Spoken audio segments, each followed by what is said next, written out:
there's a repeated notion in this sense of a disconnect between some kind of internal realization and the ability to carry that through into one's lived experience, which is why I point to the importance of integration. Because what does it mean, if you have some kind of epiphany or realization, if it doesn't translate into your life, into your lived experience? And so ironically, for us to integrate our experience, there must be a degree of awakefulness. We must exercise a greater degree of presence. We must take the time to pause, be still, make sure we are connected, make sure we are consciously engaging with ourself, with the moment, with life, not just as some internal imagined landscape, but as a lived field of happening. And so this is why it is also imperative we understand that everything that is happening is a part of this field. And my ancestors call it, the dreaming, or the Tjurkurpa, the law, and that in this, there's no division. There is no separation between the idea or the notion of a self and other.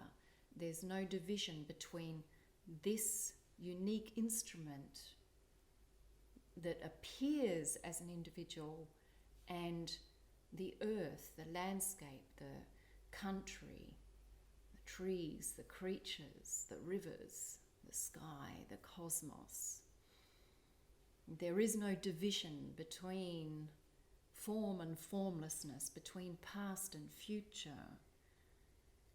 There's no division at all. And so if we don't give equal attention to all of these expressions, the manifestations of creation, we may as well be living in a box. And what happens if you live in a box for too long? You start to suffocate. Your life force is depleted. Your ability to see and understand the world is dramatically reduced. And you become so conditioned to the box that even if someone maybe sheds the sides of that box and you find yourself sitting there, the sides have come down, you'll be terrified at what you see because you've become so conditioned to this box. You have falsely assumed it is reality, it is the place of safety and security, and you try to build up the sides again. You imagine that if you can just get the perfect box, all will be well. Well, this is the human condition today. Metaphorically and literally, we are living in boxes, not just internally in the mind, but physically in our world. And so we are radically disconnected from the whole field of our being, from existence. It makes it almost impossible to see. To see. And by that, I'm really referring to truth, to true nature. Because if we truly see, we don't need to say, see the truth or see how things actually are. If we are truly seeing, there is nothing to explain. There is nothing to be defined. Because in this seeing, all is. And so how can we aid ourselves in this awakening to unveiling ourselves, stripping back the veils, the blindfolds, the sides of the box. How do we aid ourselves in this? Well, yes, certainly meditation, of course. And all of the yogic practices, of course, because these yogic practices stretch our being, awaken channels that have been dormant and asleep. Yes, this is true. Nonetheless, largely this is still contained to the appearance of this individual.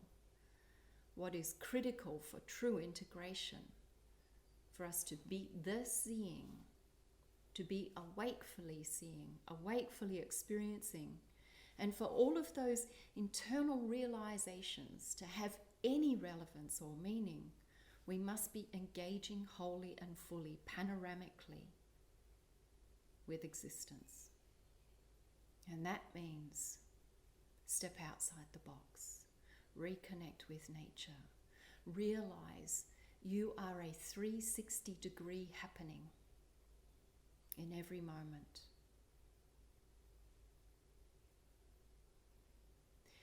Now, to the mind that's accustomed to the box, as I said, if you have the sides of the box suddenly flung open and someone says, hey, no, come on, it's bigger, there's more, get outside this box. Of course, that's overwhelming and terrifying because you really identify yourself as that box, that confined space, and you can't possibly imagine that you can cope with the infinite, that somehow you already are the infinite, and so you don't even need to cope with it. There is no line between you and it, no boundary, no division. You are it. And then likewise, if you shy from this, you turn your face from this, you ignore this, you keep returning to your box, and you remain attached to your box. You think, oh, but I can just live in my box forever, can't I? And I'll just take a little visit to something more. Or I'll just close my eyes inside the box and imagine this infinite field of oneness. Only to realize, of course, the limitations, because that continues to model and manifest those limitations. So at some point, it requires great courage for us to step beyond that which we've known or that we thought was the way, to welcome the unknown, to welcome there is so much more. And this is one of the things I find so endearing about my relations and my elders, is that despite their profound wisdom and connection, and likewise for the Buddhas, the sages, the great masters, the thing that is so endearing is that there is always a childlike curiosity of innocence and newness, that there is more to learn, more to discover, more to see, more to understand. There is a humility that life is teaching us something anew, something profound in every single moment, that there is always more. We really are but children in this great cosmos.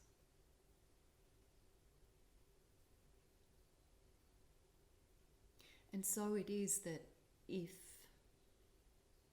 anyone approaches the path of enlightenment or the quest of enlightenment with that preceding notion that I'm going to know, I'm going to get there, that with enlightenment then I can finally know and I'll know it all. If that is the preceding notion or the motivator, you will be destined for failure. There will be disappointment.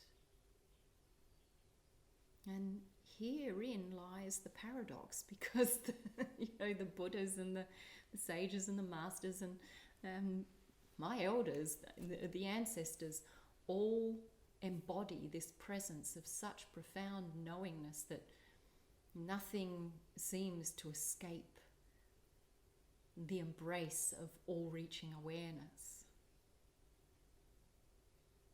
Well, until you surrender the box of the known and the conditions yourself and are willing to step beyond the known, to throw yourself at the unknown, to welcome that, to let it flood into you, until you do, you will not be able to comprehend that paradox. It is only in the direct experience that it is truly understood, that it is what it is. And so in every direction, no matter how we might want to point to the true nature of ourself and existence, in every single direction we will be met by the dichotomy, the paradox. This, what is this? Is it empty? Is it full? Is it everything? Is it nothing? It's empty, full. Is it form? Is it formless?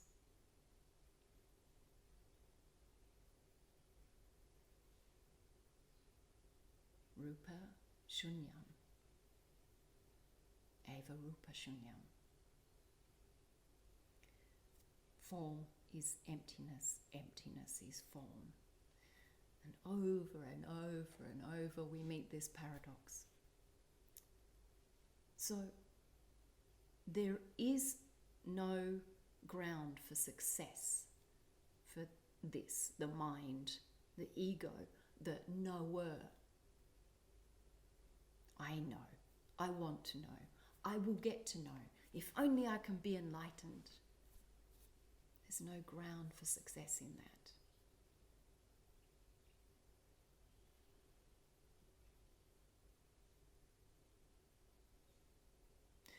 The wonderful thing is, the more one lets go of that, when that is renounced, there's so much joy and freedom. And all of that initial fear and uncertainty and hesitation just vanishes into this delightful field, a field of play, of mystery and wonder and beauty and perfection. That's all here.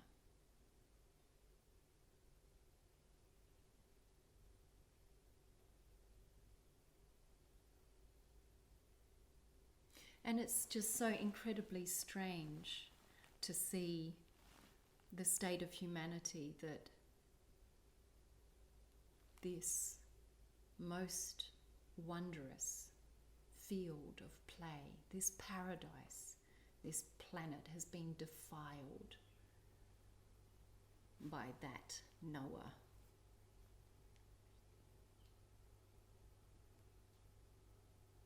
Yet paradise is still here for those who have the eyes to see. And guess what? We all have the eyes to see. We just need to engage them. We just need to open them. But they're a bit different than just the ordinary physical eyes that are just mere instruments. And so it is. Journey of awakening itself too is mysterious.